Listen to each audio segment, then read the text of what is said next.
اللہ تعالیٰ سے مانگا کرو اور باتیں کیا کرو. باتیں کرنے کے معنی یہ کہ جو تمہارے دل میں آ رہا ہے بے تکلفی سے اللہ تعالیٰ سے کہا کرو.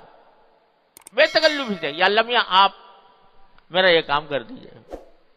کیوں اتنے تکلف کے پردے حائل کر رکھے ہیں تم نے اپنے اللہ تبارک و تعالیٰ کے ساتھ؟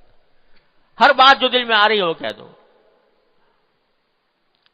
میں نے اپنے والد ماجد رحمۃ اللہ علیہ سے سنا، اللہ تعالیٰ ان کے درجات بلند فرمائے، کہ ایک بزرگ تھے، وہ بہت دعا مانگا کرتے تھے، یا اللہ میاں مجھے بہت سارا پیسہ دے دیجئے، بہت سارا دے دیجئے، تھوڑا نہیں بہت سارا دیجئے. تو وہ صاحب کشف بھی تھے، تو کہیں کشف ہوا کہ کیا تمہیں اتنا جو کچھ دے رکھا ہے اس کے اوپر تم اس اور مانگ رہے ہو اتنا سارا؟ کہ ہاں اللہ میاں میں مانگ رہا ہوں اور مانگ رہا ہوں. کیوں مانگ رہے ہو اتنا سارا؟ کہ جی یہ شیطان مجھے ہر وقت تنگ کرتا رہتا ہے، تو میں اس لیے مانگ رہا ہوں کہ آپ مجھے ایک مرتبہ بہت سارا دے دیجئے. اب آئندہ اگر یہ مجھے آ کے پریشان کرے گا، یہ رکھا ہے دیکھ، یہ رکھا ہوا ہے تو اللہ میں نے دے رکھا ہے، تو اس لیے مانگ رہا ہوں کہ شیطان اگر آ کے مجھے پریشان کرے گا اور کہے گا تو کھائے گا کہاں سے، تیری اولاد کیا کرے گی، تو بچے کیا کریں گے، اس فکر میں مجھے مبتلا کرے گا. جتنی دیر میں اس کے اس فکر میں مبتلا ہوں گا، جتنی دیر 1000 مرتبہ ذکر کروں گا آپ کا. تو اس واسطے میں اس لیے مانگ رہا ہوں کہ مجھے جب اگر ایک مرتبہ آپ نے دے دیا تو جب کبھی آ کے وہ کہے گا کہ کہاں سے کھائے گا، وہ یہ رکھا ہے دیکھ لمبیاں کا دیا ہوا، اس سے کھاؤں گا، میرے بچے اس سے کھائیں گے. تو فرمایا کہ اس طرح اللہ تبارک و تعالی سے بے تکلفی سے مانگا کرو، اور جتنا بے تکلفی سے مانگو گے، بدتمیزی سے نہیں بھائی، ہاں بدتمیزی سے نہیں، بے تکلفی سے، کہ اللہ تبارک و تعالیٰ میرے خالق ہیں، میرے مالک ہیں، میرے رازق ہیں، میرے مولا ہیں، میرے سب کچھ ہیں، کیوں نہ مانگوں ان سے؟ جو میری حاجات ہیں میں ان سے کیوں نہ مانگوں؟ تو بے تکلفی سے مانگو، بدتمیزی نہ ہو، تو یہ کیا ہوگا؟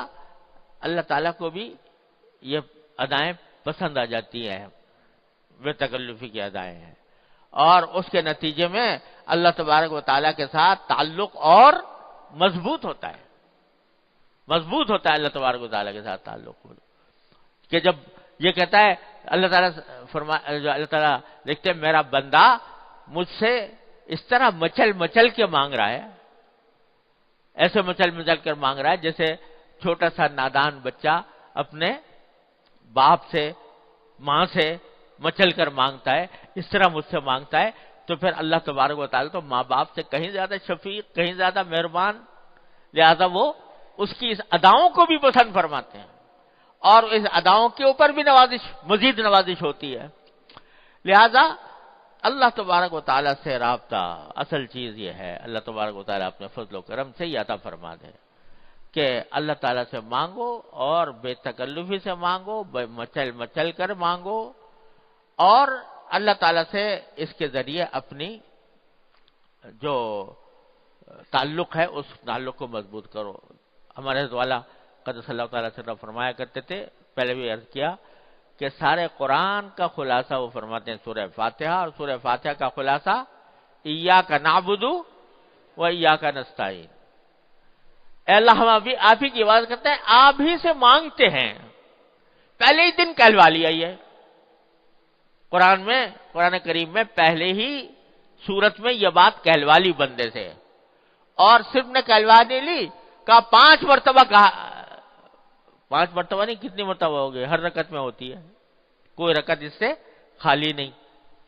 تو کتنی رکعتیں روزانہ ہوتی ہیں؟ اتنی مرتبہ کہلوا رہے ہیں لمحے. کیوں کہلوا رہے ہیں یہ ایاک نعبد و ایاک نستعین؟ ارے اس لیے کہلوا رہے ہیں تاکہ اس پر عمل کرو، مانگو اس سے، ہر چیز مانگو اللہ تبارک و تعالیٰ سے. ہمارے حضرت والا اللہ تعالیٰ کے درجات میں فرمایا کرتے تھے کہ دیکھو سارا قرآن بھرا ہوا ان اللہ علی کل شیء قدیر، ان اللہ علی کل شیء قدیر، ان اللہ علی کل شیء قدیر. اللہ تعالیٰ ہر چیز پر قادر ہے. یہ جملہ بار بار دہرایا گیا ہے قرآن کریم میں. کیوں؟ محض اللہ تعالیٰ اپنی تعریف بیان کرنے کے لیے، اللہ تعالیٰ کو کسی کی تعریف کی حاجت نہیں۔ یہ اسے بیان کیا گیا ہے تاکہ تم اس کی قدرت کا واسطہ دے کر مانگو اس سے، اے اللہ آپ ہر چیز پر قادر ہیں، اے اللہ آپ رحیم ہیں، آپ کریم ہیں، آپ رحمان ہیں، آپ ہمارے پیدا کرنے والے ہیں، آپ ہمارے رازق ہیں، آپ ہمارے خالق ہیں، تو اے اللہ اور ہر چیز پر قادر ہے، تو میں آپ سے مانگ رہا ہوں، مجھے دیجیے۔ تو اس طرح اللہ تبارک و تعالیٰ سے جب بندہ مانگتا ہے تو اللہ تبارک و تعالیٰ ایسے بندے کو محروم نہیں فرماتے۔ تو جب بھی ایسی صورتحال پیدا ہو، یہ میں اس لیے عرض کر رہا ہوں کہ یہ تو ایک بات ہو گئی، حضرت والا نے فرمایا کہ دیکھو اب یہ کتاب آنے والی ہے تو میں نے اللہ میاں سے یہ عرض معروض کر لی، تو پتہ نہیں ہماری زندگی میں کتنے واقعات ایسے پیش آ رہے ہوتے ہیں کہ اس میں ہر لمحے پر اللہ تعالیٰ کی توفیق کی ضرورت ہوتی ہے، اس کی پناہ کی ضرورت ہوتی ہے۔ تو ایسے موقع پر اپنا رخ اللہ تعالیٰ کی طرف کر کے اس سے مانگنے کی عادت ڈالو۔ ہمارے حضرت والا نے حضرت حکیم الامت مولانا تھانوی قدس اللہ تعالیٰ سرہ کا یہ ارشاد بار بار نقل فرمایا کہ حضرت فرماتے ہیں کہ جب کوئی اللہ کا بندہ آ کر مجھ سے کہتا ہے کہ جی آپ سے ایک بات پوچھنی ہے،